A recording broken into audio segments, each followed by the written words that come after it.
Hey, moving to Arizona. How's it going? Matt Topi here again with you.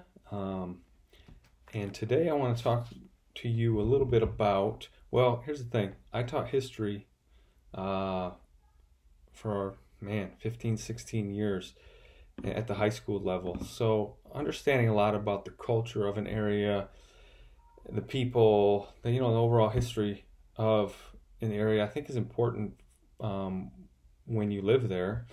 You get a good understanding of why things are the way they are, and the people that live there, and what to expect. Um, so I'm going to talk to you guys today about what's called here in Arizona the five C's. All right, the five C's. So Arizona, in the big picture, some of these things are not really relevant today, but they make Arizona what it is today. So the five C's in Arizona are this, and I'll go through each one of them and explain to you why they're known as the five C's. So you have climate, citrus, cattle, copper, and cotton. Those are the five C's. All right, so climate, citrus, cattle, copper, and cotton. Those are the five C's of Arizona. So those are the things that Arizona is really known for. And you may or may not know that about Arizona, but once you live here, you understand why. So the first is obvious. The climate, yeah, it's hot, and we can talk about that. If you have questions about that, post that below. What's the heat like? And so look, it's hot. It's hot. It's 115. The hottest I've ever seen is 118, I think. The temperature reading on your car is going to be higher than that when you first climb in because it's been sitting there. But everybody says, oh, it's a dry heat. Yeah, the humidity is at times I've seen the lowest is like 6%. That's like the lowest it can possibly get before you shrivel up and die. So the humidity can be really low, and then when a monsoon comes, so monsoons are heavy downpour rains that we get in July and August, maybe, and sometimes in June, and sometimes, uh, not really in September, I guess, but July and August are the main times. So the humidity gets really high there, but also when those things roll through, the temperature drops. So it could be 110 out, a monsoon rolls through, and the temperature drops to 85. But then it's gonna be really humid. But those rains do not last all day. It's just heavy downpour in and out, and it's sunny. A lot of times those are followed by haboobs. Kind of a weird name, but it's an Arabic name. The sandstorms that they would get in the Middle East and so on. Similar climate and so on, but which will lead into one of the other C's, cotton, that we're going to talk about with the Middle East. But right now it's going to be 65 today. It's my daughter's birthday. She's 12. I heated the pool. They're gonna have a blast. They're gonna be swimming. 65 may seem chilly to you where you're at, but 65 here. If you're in the shade, it's chilly. If it's windy, it's pretty chilly. But when you're in the sun, like I was out setting up the trampoline and cleaning up the yard and stuff for the party, and I was sweating. I took down the Christmas lights yesterday in shorts and a t-shirt, and I was up on the roof. I was sweating, and it was 65 degrees, and so when you're in the sun, it's hot. That sun's intense. So the climate's obviously amazing, right? And so that's what Arizona is known for. People come here from all around the world, get snowbirds, so on. So climate is one of the first C's. Citrus, right? Citrus, and what I mean by that is obviously oranges, lemons, and limes. When I moved here, I told my wife, I said, I want two kinds of trees in our yard. I want palm trees and I want citrus trees. Because where I come from in Michigan, they don't have that stuff. So we have a lime tree. I go out there, pick a lime off the tree, throw it in my Corona, my margarita. It's pretty cool. Sit by the pool. We got palm trees all over the place. So palm trees are not native to Arizona, but they do well here. As long as, pretty much you get anything water here, it's going to grow because the sun is intense. As long as you're getting water, it's going to grow. Obviously, succulents and cactus and stuff like that are native to here, and they don't need a ton of water. But anyway, citrus. Arizona was the citrus capital really of the United States. You know, it was Florida and Arizona, and then when people made it out to California, obviously California's taken over now.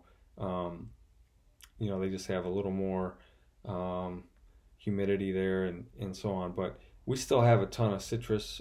There were citrus groves here all over the place. You know, people will have buckets of limes and lemons and oranges and stuff in front of their house because their trees just produce so much. I mean, you drive down Litchfield Road in one of the towns near us, and it's just lined with orange trees. You literally just walk down the street and pick oranges. So it's pretty cool. You have to learn how to take care of the different plants and stuff when you get here because it's different than where you're from. You know, I've killed many things learning how to take care of them. 2 citrus trees actually. Anyway, the third one is cattle. Believe it or not, Arizona is known for cattle. You know, cowboys drove, you know, open range here. There's not a ton of cattle here anymore. Down in the valley anyways, there really aren't, but up in the high country on the way up to Flagstaff and stuff where you get open flat plains up on the Colorado Plateau, there's still cowboys, still, you know, kind of open range aspects of it. There's a ton of steer. You know, cattle are abundant here. So steak and red meat and stuff is pretty cheap actually here. But speaking of cattle, they could put another C in there now, and it's really cows. Dairy is huge here in the valley. Buckeye, there's a ton of dairy farms, and you know, the wind blowing the right way, you're gonna smell it on a particular day, but it's not a big deal.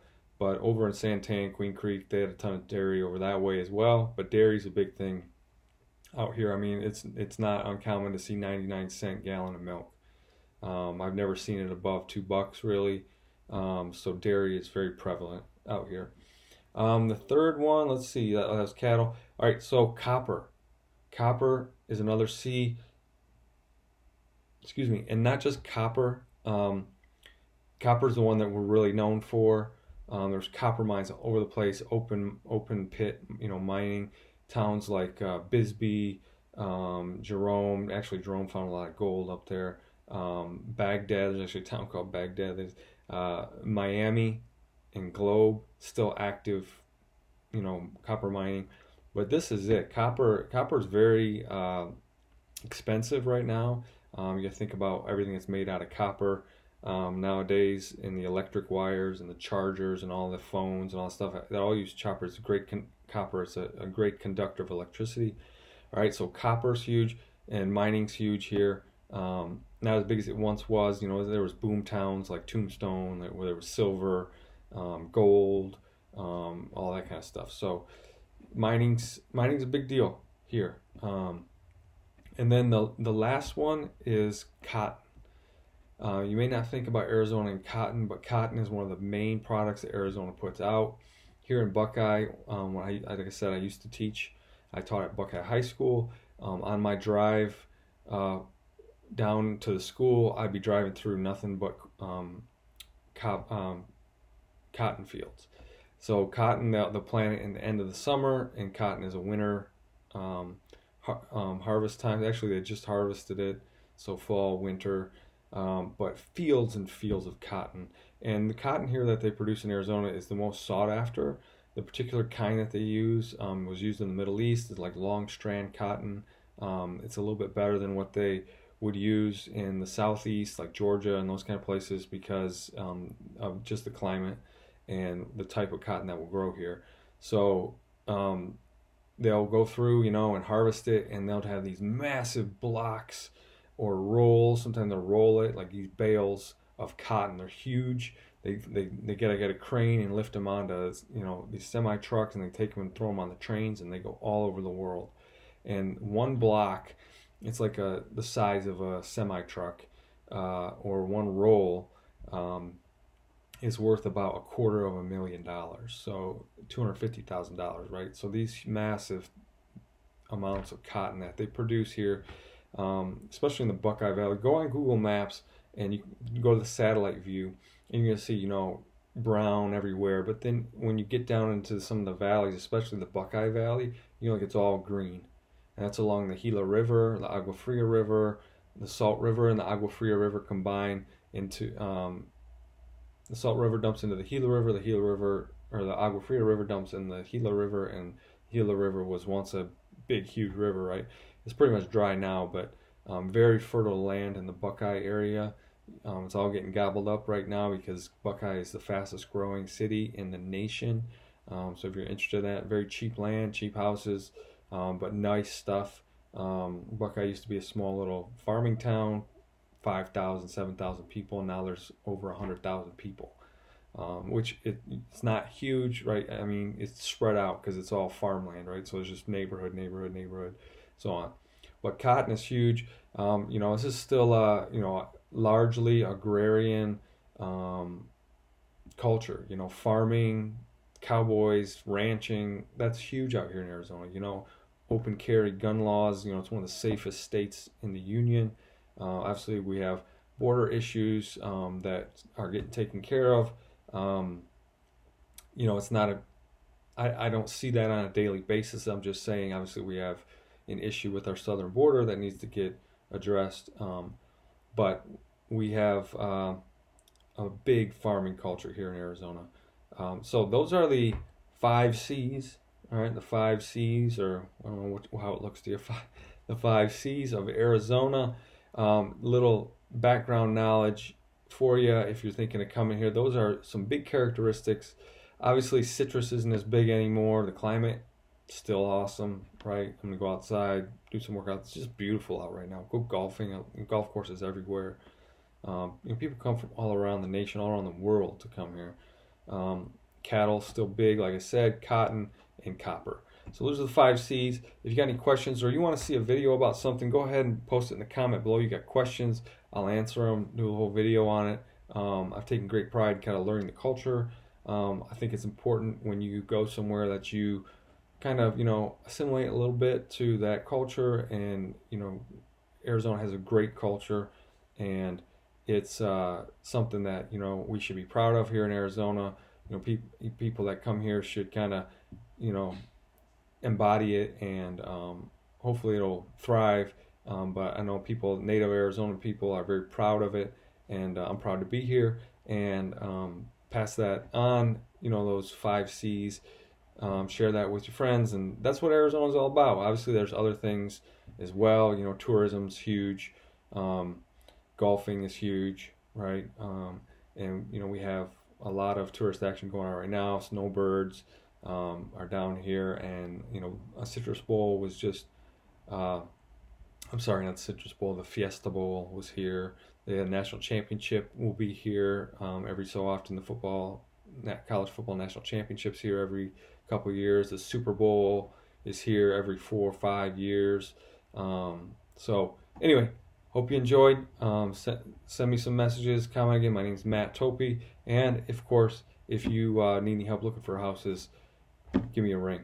All right, I'll put my number in the comments below. Don't hesitate to reach out. And we also have a Facebook page, Moving to Arizona. Check that out. There's a couple different copycat ones out there, but we're the main one out there. We have almost 2,000 people.